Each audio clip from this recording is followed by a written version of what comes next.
Welcome to Karma's Harvest. They say that what we sow, we shall eventually reap.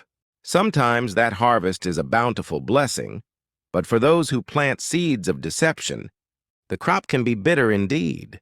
Today we explore the story of a man who tried to use the supernatural to escape a natural obligation, only to find that justice has a way of seeing through even the most elaborate ghosts.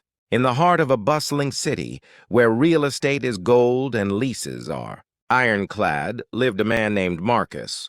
Marcus was the kind of person who viewed honesty as a suggestion, rather than a rule.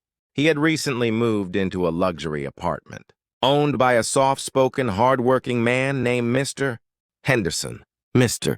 Henderson had spent his life savings to renovate the property, ensuring every floorboard was polished and every pipe was sound. For the first few months, Marcus enjoyed the prestige of his new address. But as the novelty wore off and his financial indiscretions caught up with him, he realized he could no longer afford the rent. Instead of being honest and seeking a mutual termination of the lease, Marcus looked for a loophole.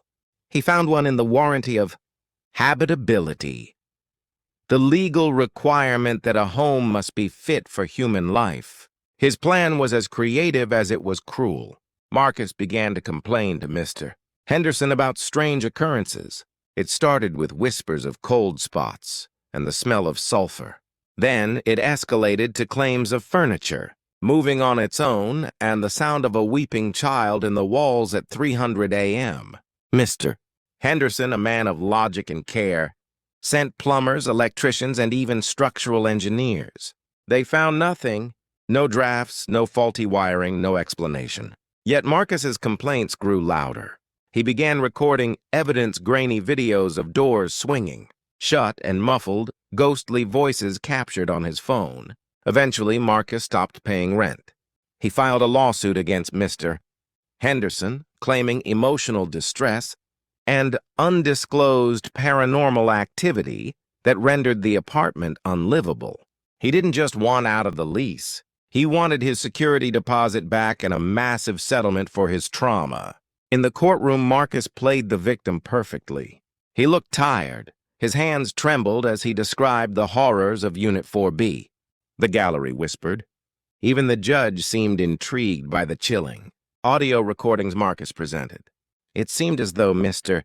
Henderson was destined to lose his reputation and his livelihood. But Marcus had underestimated one thing, Mr. Henderson's quiet diligence. When it was the defense's turn, Mr. Henderson's lawyer called a surprise. Witness a specialized audio forensic expert. This expert had been allowed into the apartment the day after Marcus moved his belongings out to prepare for the trial. What they found wasn't a spirit, but a circuit, hidden deep within the air conditioning vents. And behind the crown molding were 4 high-end, Bluetooth-controlled micro-speakers. The ghostly weeping was a digital file, titled Ambient Horror Number 4, played on a loop from Marcus's tablet. The moving doors were triggered by thin, transparent high tension wires that Marcus had rigged to a motorized pulley system, hidden inside a decorative floor lamp. The silence in the courtroom was deafening. The judge leaned forward, his expression shifting from curiosity to cold realization. The verdict was swift and heavy. Not only was the case dismissed, but the judge cited Marcus for frivolous litigation and malicious fraud. Mr. Henderson filed a countersuit for breach of contract, defamation, and the legal fees incurred. In the end, Marcus was ordered to pay double the remaining balance of his lease as a penalty for his deceit.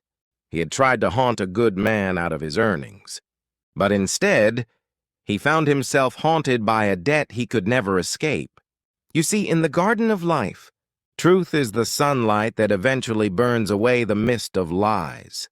Marcus tried to manufacture a ghost, only to realize that the most terrifying thing in that apartment was his own reflection. Thank you for joining us at Karma's Harvest.